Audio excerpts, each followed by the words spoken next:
That is so good. That literally lifted off from about 1 meter.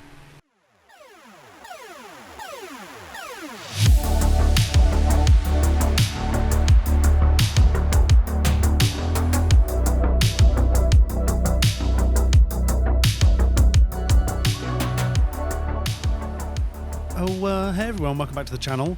Another review today, another aircraft, another light, ultralight aircraft, the SWS Zenith STOL-CH701. And for all of you light aircraft STOL enthusiasts, obviously that means short takeoff and landing. So this is a very light utility leisure craft. Something you can take off from very, very short strips and land on extremely short strips. I'll take you through some of the stats. So this is from SimWorks. This is their first aircraft offering to Microsoft Flight Simulator. They've done lots of other ones, namely for FSX, etc. They've done quite a few other aircraft, jets and all sorts of things, so some of you might be familiar with those types of planes. And I'm afraid you've got to pay for it. It's not freeware, but it's a very well modelled aircraft, I think. And you can pay for it if you want. You don't have to pay for it if you don't want. That is the choice we all have. So it is pretty pricey. It goes for €25, £22.50, or about $30. Always sounds worse in dollars, but it's the same price. It's going to cost you a dinner out, or whatever that is. But I'll take you through it so you can make your own decisions. It's a very, very interesting plane because of the way it looks. It's pretty unique.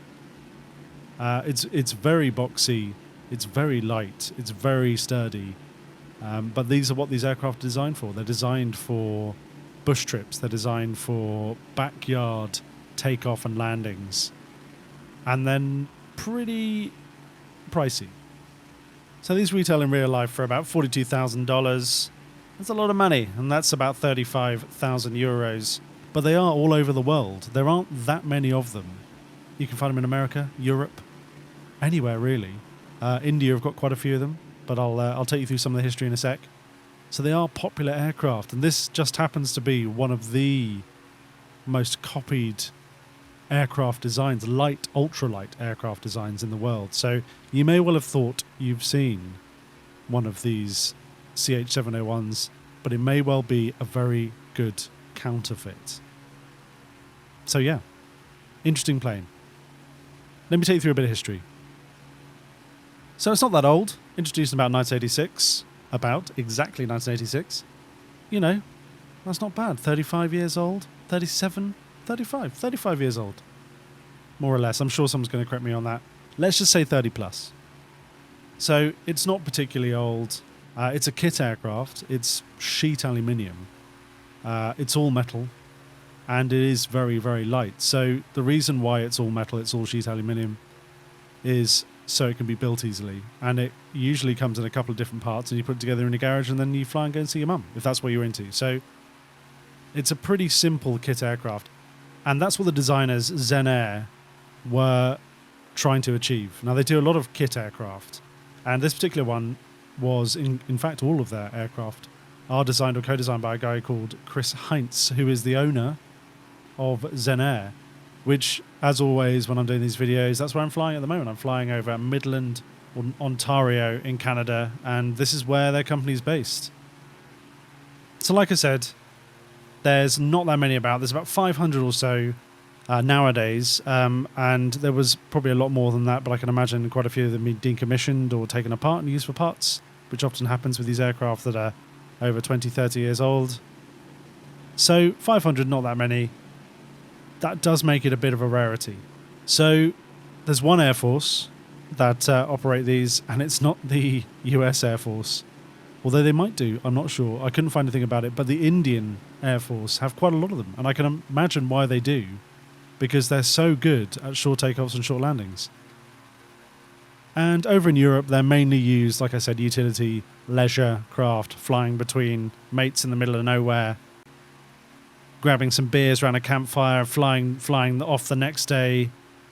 And that's why their owners call it the ski jeep. Sweet. So because it's a kit aircraft, there's, as you would highly suspect, you know, people buy these and they mod the absolute hell out of them.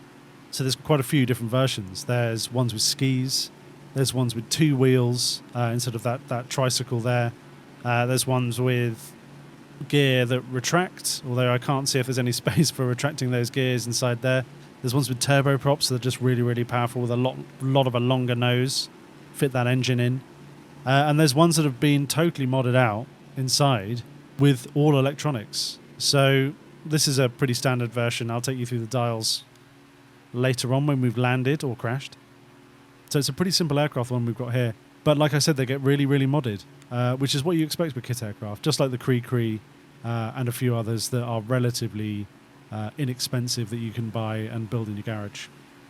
So the other thing that these are used for is your STOL competitions, and they can get totally stripped down. Now this is a semi-stripped down version for warmer environments than we're in here. We're probably freezing. I'm amazed that she's still alive.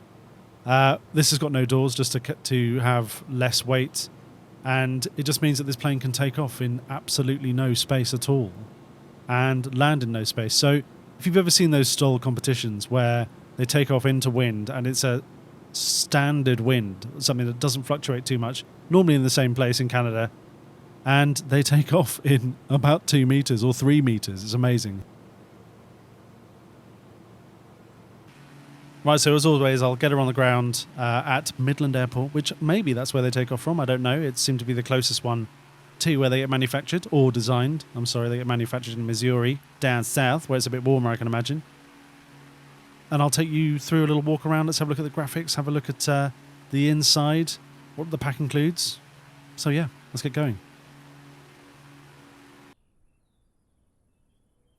I like my aircraft a little bit more rustic, with a bit more distress, but this seems pretty good.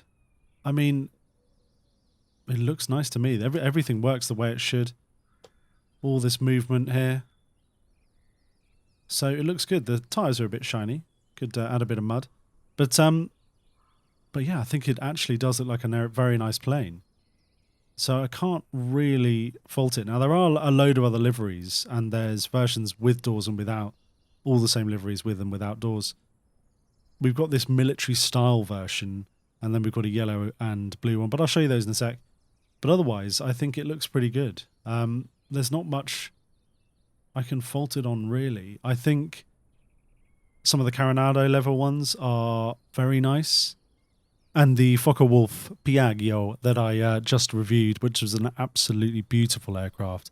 Post-war, amazing detail. That's probably one of the nicest ones I think I've found. And this is not too far off. Like I said, I'd prefer a little bit more distress because it is one of those aircraft that you can leave outside. You don't need a hangar for it. Very, very simplistic, and it gets muddy and dirty because just the nature of what it's for. So, yeah, so what more can I say? I think it looks nice. So inside, it is pretty simple. We've got our co-pilot here with a very, very shiny jacket. Nice. Hasn't spoken to me yet. Maybe we had an argument, I'm not sure. But it's very, very simple, this aircraft. You can't really not fly this with very little experience. And, I mean, this is all very self-explanatory. I'll take you through it anyway. But airspeed indicator, we've got our altimeter, we've got our vertical speed, which nicely has 1,000 feet a minute straight in the center, which is its ultimate or most efficient climbing speed at about 60 mph. So that's very useful. Here's our artificial horizon occasion. Here's our artificial horizon here with its cage on and off. Unfortunately, this doesn't actually tell you when it's on or off, so you've just got to make sure you don't screw that up. Here's your choke, just like a lawnmower, and your throttle, which is a very unique throttle, hardly takes up any space at all. And here's your fuel. So you've got 2 tanks, and you can shut it off and select both, or just select one. So that's very useful. I'm going to leave that on both because that's what I need. That's going to give me my optimum range without running out of fuel and suddenly realizing why I'm going to die. And here's your RPM here. Here's your oil pressure for your PSI and your temperature, standard. Here's your fuel loads for both tanks, left and right. Here's your water. So that's just going to, like a car, if your radiator overheats, that's going to tell you if your engine is overheating. And it's about 110 that you want to keep it at all the time. If it starts going over 120, which is why this is a bit thicker, you got problems. So it's all very self-explanatory. If you keep it relatively in the middle, you're going to be okay. And here's your voltmeter. So every time you turn everything on, boom. That's the first thing you want to look at. And some nice little details here, adding your earphones and microphone. All good. And here's your yoke, which is a really, really strange yoke.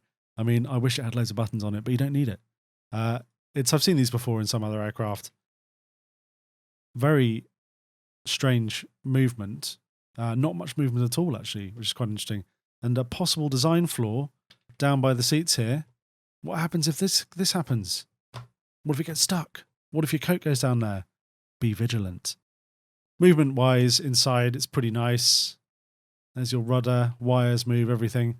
And here's your flaps. So you've got to get your hand down between your legs or round your leg and grab that. I would find that pretty hard work because usually you've either got them here or you've got them here. So I guess that's to save weight and space. And you can see that they do start to disappear if you're not careful. So that was quite hard to find initially. So apart from that, it's pretty good. Here's all your avionics here and your radio, your compass, all standard things. And then all of your electrics down here.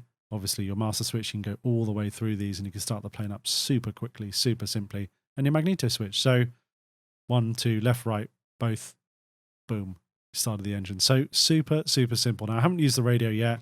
I think it all works. Let's hope so. I tend to not use radios or avionics in general because I'm a fly-by-eye kind of guy. Well, that rhymed. Looks pretty nice. There's a bag here.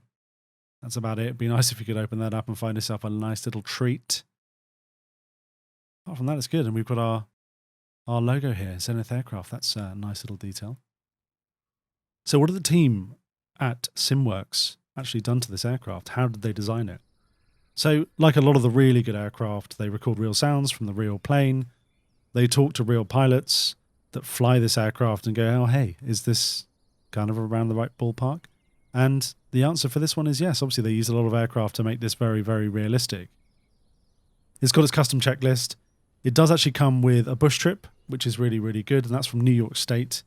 And they've also improved all the airports that you land at. So they've put a lot of work into it. They're trying to make it a much better experience. Obviously, there's a load of different liveries that I can show you at some point. And the only thing that you don't want to do with this plane is fly it into a snowstorm or fly it into a cloud where you get icing, because it's going to ice up like a crazy fool. And then it's going to drop out of the sky. So this is not for cold conditions, and it doesn't have any de-icing. So don't do that. And apart from that, it's got a really, really good manual. All payware. You need to get something pretty comprehensive to show you how to fly it. This is a pretty simple plane anyway, but it's good. It's well done. It's got everything you need. It's got about the aircraft, as you would think. It's got what the package comes with. I just took you through that. All these are all the liveries. Your payload. Get a bag in there. Oh, if you put it up, it adds a bag. Nice. Icing and rain effects, and your bush trip again. So, and then data sheet, very useful. I'll take you through these before we take off. And this again is very useful. Lets you know what everything is. The aircraft's pretty simple, like I said, so it's actually very self-explanatory when you're in there, unless you're starting from scratch. This is pretty good. This gets into the real nitty-gritty about what each instrument does and how it's displayed. So very useful. They've really gone into this in quite a lot of depth, which is good. It just means you don't have to go on YouTube again and find out how to fly this plane. And yeah, what can I say? Really, really comprehensive, really, really useful. So let's take you through a cold and dark. Get her up in the air, and we'll see if we can do a really, really super, super short takeoff and a relatively short landing. So start with, this is really, really basic. Master, instruments, that's your lights there. You've got your landing lights, don't need those on at the moment. I'll turn on my nav lights and my strobe, my radio, my fuel pump. All good. All starts up straight away. Sometimes it's quite nice, you get these loading screens, still very workable. I think you can cycle through your GPS, your flight plans, your approach, your V-lock, everything. So that's all very useful stuff. Looks like it's totally usable. Very good. This is really useful, actually, this trim. Telling you whether you need to trim up or down. So having a little electronic dial here, a lighted dial, is very, very useful. All of our switches are on, apart from our landing lights, which we don't need for now. Let's open our choke just a little bit, just like a lawnmower. We've got that on both. Here's our throttle. And we probably want to open that just a tad, not to 100%. We want to, let's keep it at about 10 or so. We want to fly off the strip. There's no parking brake in here, so you're just going to have to put your feet straight down on your rudder pedals and just set your magneto to both start.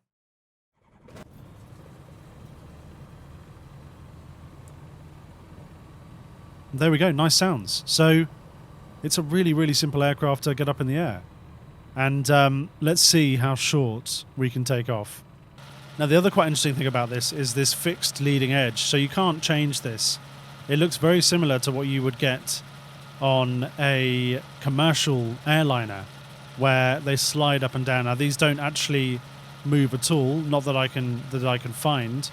And I think they are totally fixed. And that just allows you to get much more lift. So I'm assuming this just means you get air on this aerofoil and you get air on that aerofoil too. So trim tab at the back there, and you have a pretty extreme rudder, a full rudder that goes all the way across. So that's going to get you out of trouble. Now, I think the reason why this rudder is so extreme is because it is a light aircraft. It does get highly affected by the wind, and I've flown this into some slightly windy conditions, and I have to say that rudder, you've got to lock it to keep yourself straight and true. So we've got about a 5-knot headwind at the moment, which I did on purpose so it takes off a bit better, and that's going to be not far off the real thing. So let's see how short we can do this. Right, here we go. Brakes on, throttle up.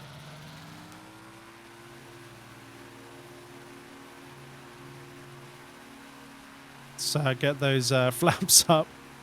Let's just get them for takeoff. Here we go. One level. Right. Oh, come on. There we go. Not far. I'm going to crash into some trees. Just missed that.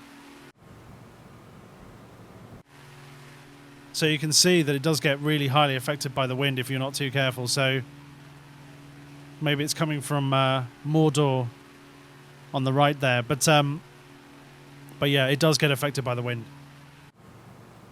So let's go inside, make sure that trim is right. We're good. Checking the trim on this side here. Okay, coming in for final now. And let's see how that airspeed drops. I'm just going to deploy one level of flaps there. It really does pitch down, so got to be real careful and do a second one. Keep the nose up, because otherwise it's going to drop.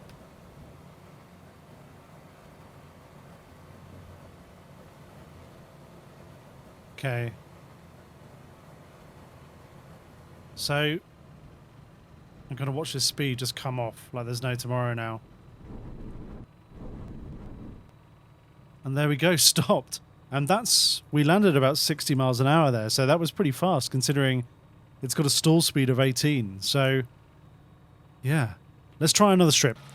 Right, it's a different airport nearby. I've gone for some asphalt because you can take off quicker, apparently. On grass strips, it's about 120 feet, and on hard surfaces, about 90 feet. So hopefully, this is going to take off real quick. And now, I'm going to cheat, and I'm going to get some serious wind speed up and see how that affects my takeoff. So I'm going to get it up to about 50 knots or so, which should mean I can take off almost in one spot. And I've created a headwind there. Let's see if this is going to change a little bit. That's going up to 25, but maybe let's put it up to 80. That's probably going to send me backwards. You can hear it. Right, let's see what this does. So, different livery. Let's get those brakes on.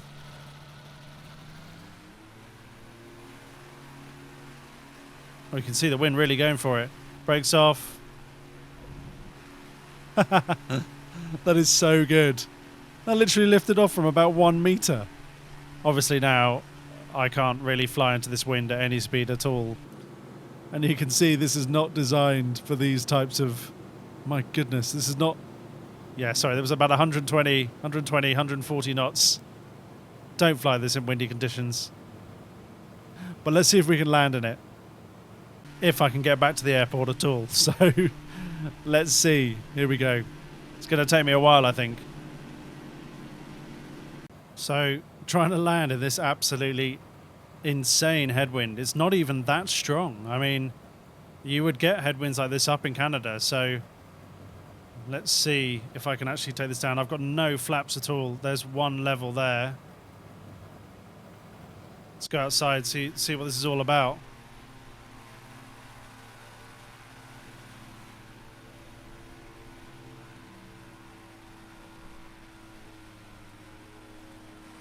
Right. Oh, here we go.